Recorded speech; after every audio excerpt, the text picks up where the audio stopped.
picture of a teapot in a friend's garden in Provence. Not that you know it's Provence, but I wanted to discuss with you the use of masking fluid here, the way we can use glazes and building up wet, getting to wet, wet next to wet here, wet on dry here. But here I want to use the masking fluid for these sharp, bright edges of the stems here and these brighter petals. So these ones that are softer, I'm going to paint wet into wet, wet next to wet.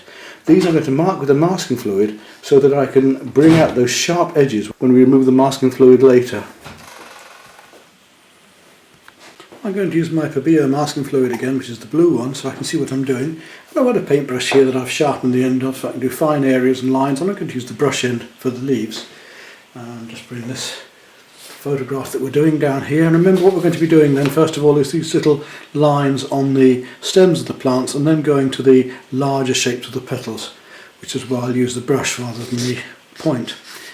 Come down to here and maybe put a little bit of light along the top edge of the teapot as well, because it'll save me worrying about trying to get that in detail. And this, as I say, this will just stop me having to worry about trying to leave it behind when I... Right, so it's teapot, so we need to do on that, and we just need to go onto the stems of these plants now. They're very light, some of these bits, so I want them quite sharp edged, quite textural against the softness of the background.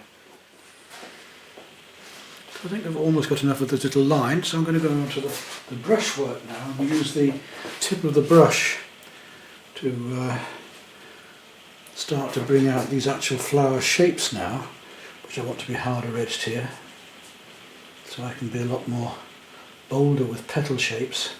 For instance, if I've got a petal down here coming into these, I can individually paint those out now.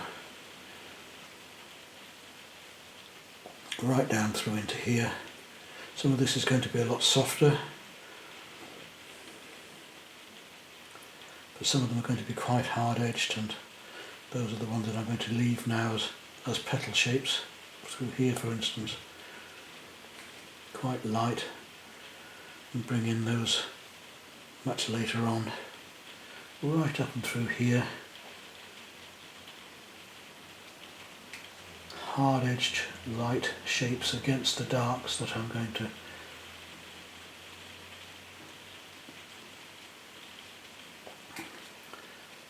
put all around and over this. So it's a lot of masking fluid to be used in this particular case, and it'll show you how we demonstrate how we can use this. I've used it before in this sort of way when doing daisies, because obviously watercolour on the white paper, excellent for leaving the white daisies behind as well. Some of these are going to make much softer edges by putting wet next to wet or wet into wet as I go along. You can almost see the flower effects coming even with these little blobs I'm doing with the masking fluid.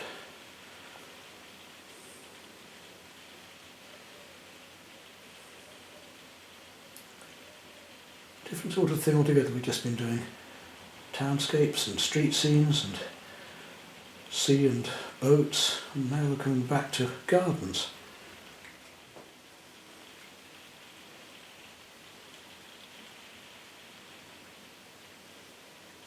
I'm going to start off this painting with a number 10 round brush, and there's subtle differences between the very cool yellows and warmer yellows coming into the reflected colours in this teapot of the surrounding flowers and leaves. So I'm going to just give a thin coating of lemon yellow here, just to start off with, very, very finely, quite lightly around this edge, leaving it almost white there towards the edge, and letting the light just shine down into that, so very subtly and softly just around there. With a little touch of the purple just around that outer edge, A little bit of mauve just around there. And then we're going to come down into these lovely soft subtle colours around. And again, thinking about mauve, might seem a strange colour to start with, but I want it fairly cool here, so I'm going to bring this mauve just down and around this edge, so it just bleeds in while it's still just a little bit damp to this edge here, just into here. I've gone over slightly there, so I'm just going to lift that out a fraction so it's soft and just lift it out. I don't want any hard edges on this, so I've got to keep this going fairly quickly. Right out around here. But what I'm going to do, I'm going to drop some wet into that straight away so that I can keep this soft and wet into wet. This gentle, delicate mauve going on round. So see, putting it on far too strongly, that's better. All the way around here and across this masking fluid, which of course is now dry. Then I want to take a little bit of my very pale blue. It's almost a turquoise, this blue. I'm going to bring that right round here, above that light bit there, down through here and into that purple.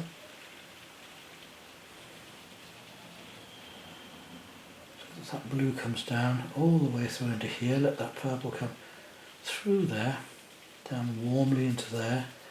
I'm going to go a little bit warmer just down here and add a little bit of alizarin just down around here to make it a bit warmer.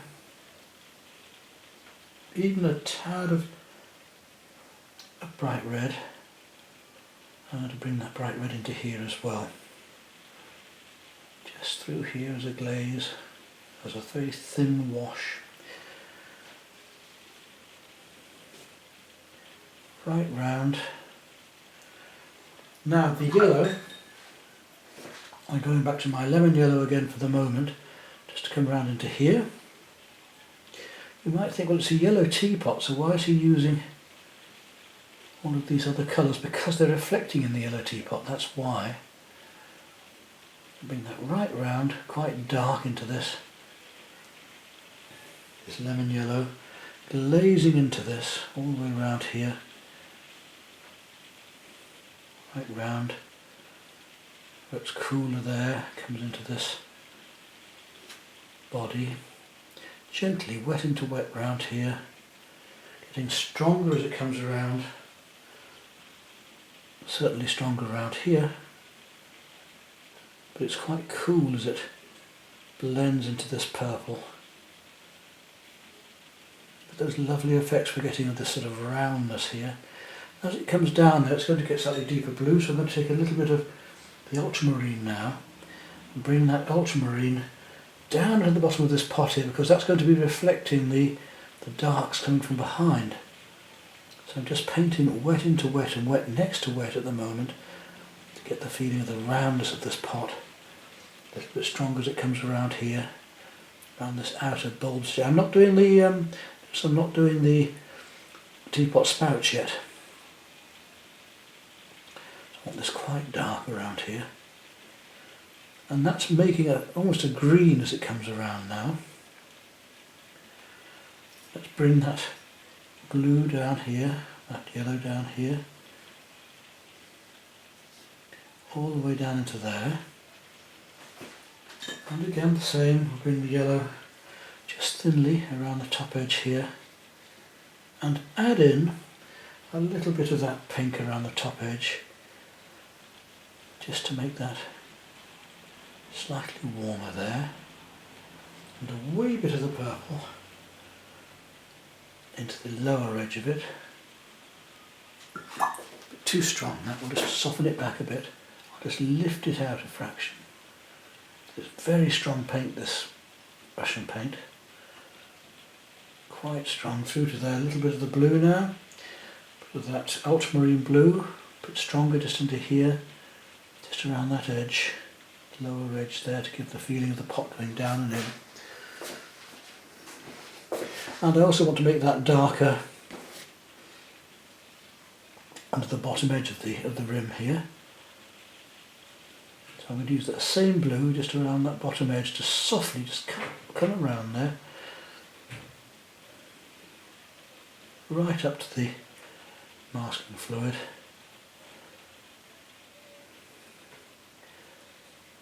And there's the shadow coming down across here.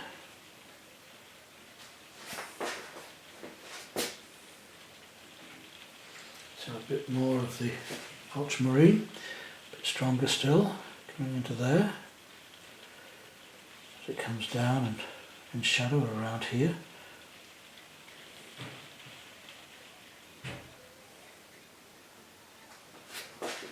Warms and cools. Quite light around that bit.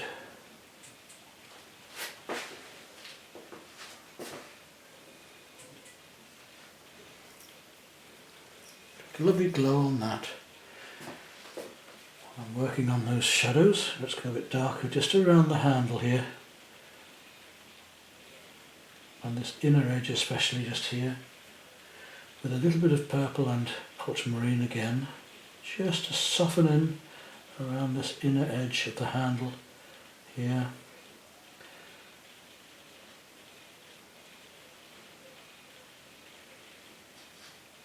It gets quite a bit darker as it comes down into the shadow under here, so I'm going to take some quite strong, while it's still wet, quite strong blue and a little bit of purple there and green, just to blend in down here subtly, down and around this edge before it dries too much. Get the feeling of that teapot there, nice and bright. And it does get quite dark down the bottom as it almost blends into the stonework down there, so I'm going to come a bit stronger down here with a wet into wet. Just coming up into where the handle comes here, around those flowers there, which at the moment are in masking fluid.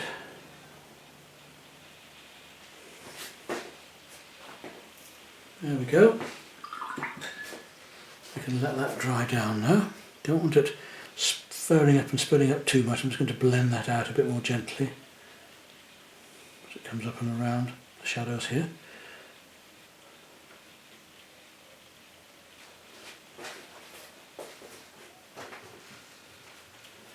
Right, back to my spout now. A little bit of lemon yellow again. We'll drop that thinly down here, quite light at the top edge, down and through and right round to where the dark is here. And if that wants to just join in, that's up to it, that's fine. And again, a little touch of the purple. Too much there on my brush, luckily I just touched it, just to the side of the paper to touch it first of all. Coming down here, linking in here with this as it comes up light over the top. Then I want to get that ultramarine blue, bring that shadow down, soften that spout right back so it almost disappears back into the background here.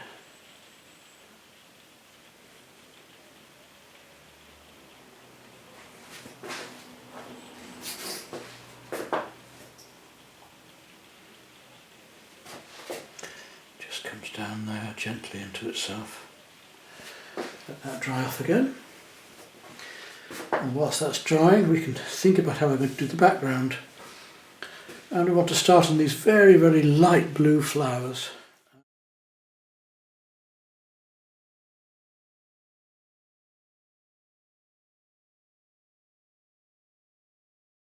And I'm going to move to my oval mop now, clean my palette up. I want some very, very light turquoisey, very, very light green going on here. Very light green, very, very light blue going on here. And that's going to be coming down through these flowers. A lot of where the light masking fluid is, the blue masking fluid is, obviously that's going to be a very light blue later when I tint it. but I just want to establish that light blue straight away even now.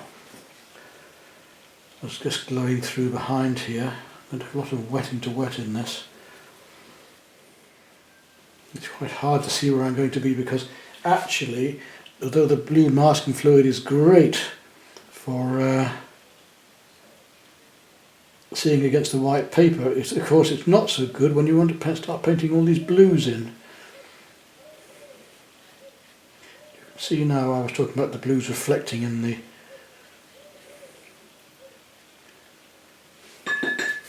teapot, because this blue is now going to start reflecting into here. I'm going to be painting wet into wet here shortly, so I can afford to be bold and quite strong with my brush strokes and colour. So I'm going to go back to my ultramarine a bit more now and just start to drop some of those colours in amongst this, even though these lights are going to come out later.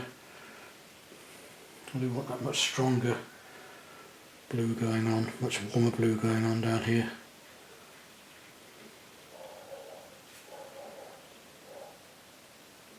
Wet into wet against this here.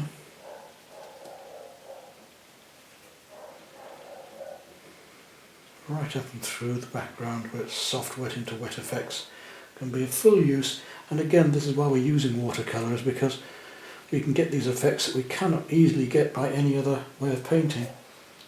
This lovely soft blending of wet next to and wet into wet. And this is before I bring in my greens. And into that ultramarine blue, we're now going to bring a little bit of the same purple we were using in the teapot earlier, and start to bring some of that into the background here to go even richer and warmer. Really start to find these beautiful purples that are going on behind. We'll just let this teapot come ghostly out of these forms. Can pick this out in a bit more detail soon.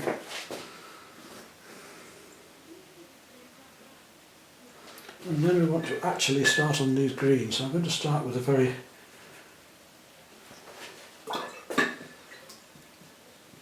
yellow green, a very light green, by adding in first of all some of my lemon yellow amongst this.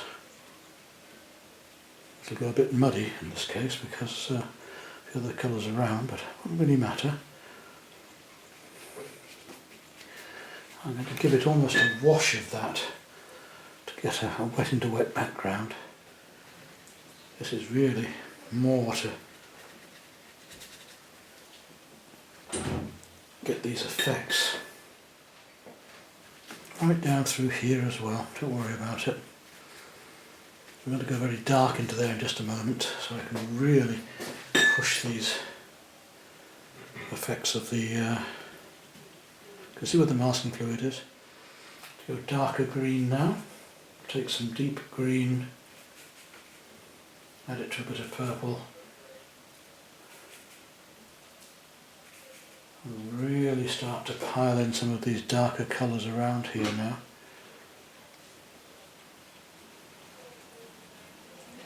So that this teapot starts to stand out. I'm hoping the teapot's dry enough now to take this, because I want this teapot to stand out against the darks, obviously, like this. Just in one stroke down through here, right down on the bottom of the teapot, round there, down to the depths here.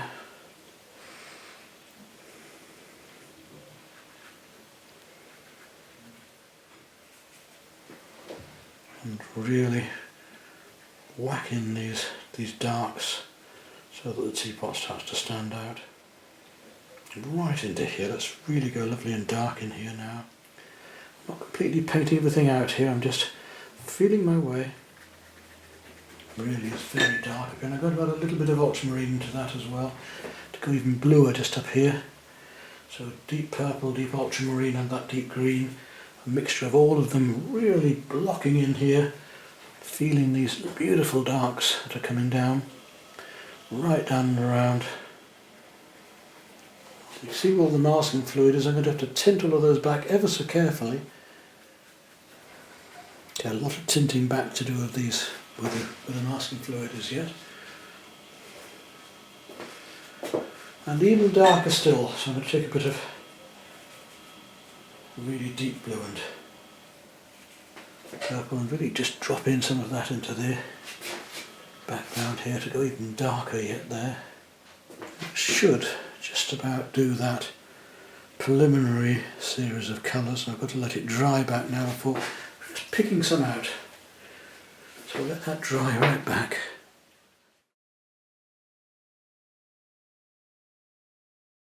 Right, here we are back in daylight again, and masking fluid is fully dry now. It's time to remove it. You can either use your fingers or a cloth. Sometimes a cloth is easier, it depends if it grabs it more. But you can see immediately how all of these light areas now, moving around the teapot top rim, are going to stand out, and will enable me now to tint this down with these very light blues, and we'll go in with some darks at the end, I think, just to bring out the depth and blend some of these lighter colours in at the end of it all. So we'll start tinting this now, and seeing if we can get these very, very light, beautiful light blues and purples going. And to do that, we'll start off with a very, very light blue at first. Go back to our almost light turquoise, I think, just to tint into. I'm going to leave a lot of these whites. We're going to leave quite a lot of white showing in this, so we just want to hint at these shadowed blues coming through, and hopefully already you can start to see how we can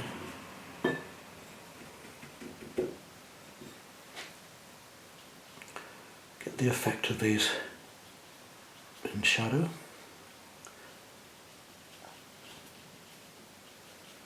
So once they're wet enough, I can go back in and drop in some more purples into them, because actually they're quite warm. I want this cool blue in to show the warmth of the warmer blue in a minute. Right, talking about warmer blues, we'll go to our ultramarine now, which is a much, much more purple blue. I'll start to drop that into here, and as you see now I've got wet into wet, so I can start to drop in these much warmer blues to give the feeling of the darks in between as well. Just starting to use the tip of the brush to feel these edges of these flower petals coming up into here, so I'm dropping the blue into the main painting as well. It's not just going into the petals. Find the bottom of this teapot just slightly as well.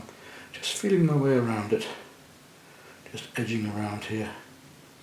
Same with the edge of the teapot there. We'll just find the edge of that teapot with this blue. Just hint at it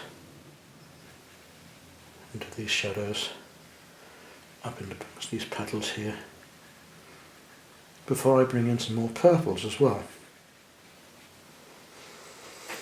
Right, also the blue's just drying down a bit. I'm going to go back into it in a moment with some, I don't want it too wet, so I'm going to go back to my lemon yellow a minute and get some fairly pure lemon yellow on there, because I need to pick up some of these very light colours which can link with the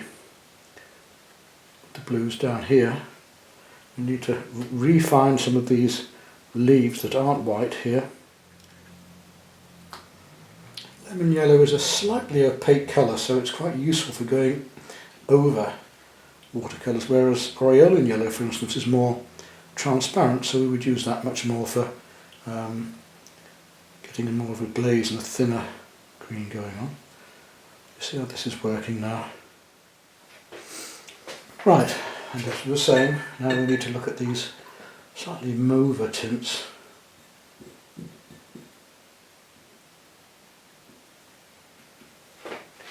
Happening into here. Well, it's not quite so wet now. I can come back with a little very sort of reddy mauve to drop in to these blues, the existing earlier blues, to give a bit more warmth into this. And this is the beauty of watercolour, isn't it? This transparency, these lovely light effects that we can get this way. Soften some of this right back, actually working into the paint itself, that we've got the pre-existing paint a bit more now. So I'm going to darken some of these areas down by dragging across them here. Alright, we've got our effects of light. Now we'll let that dry down a bit. I'm going to start working one or two of the darks back again now. I'm going to go to that very deep purple that I had originally.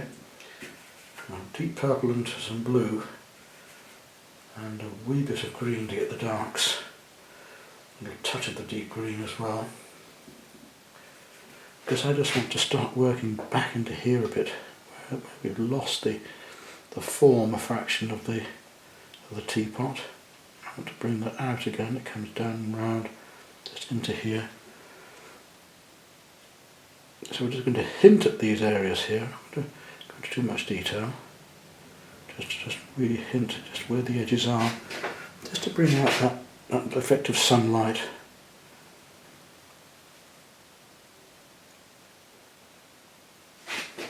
You see there? Don't want too much. That can come right down into here, down to here as well. A bit more green in it, I think. So we're much darker just down there. Bit of dry brush maybe as well over there as we go on. And drop in some of these darks again to just bring this teapot spout out. A little bit darker. Again, some of the wet into wet effects we can still get. Don't want to overdo this dark, I just want to feel. And it's almost like an abstract painting in a way. We're going to try and find the salient points, the most important little bits of dark.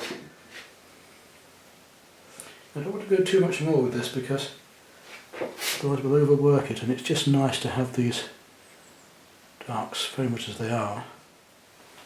Now, I can get a clean brush with just a small amount of water on. Hopefully I can just soften this in.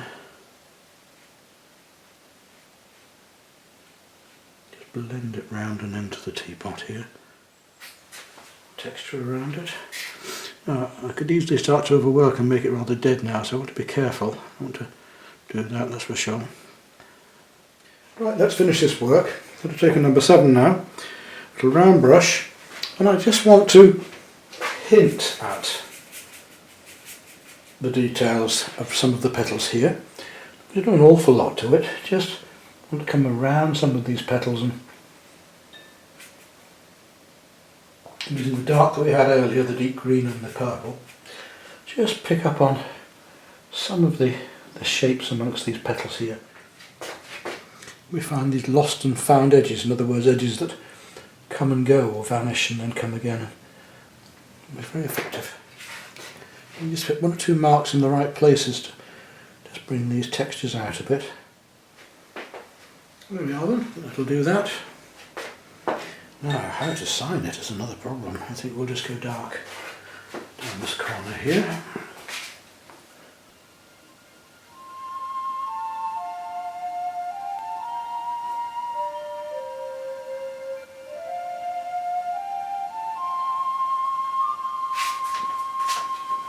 There we go. Bit of fun. Let's take a closer look.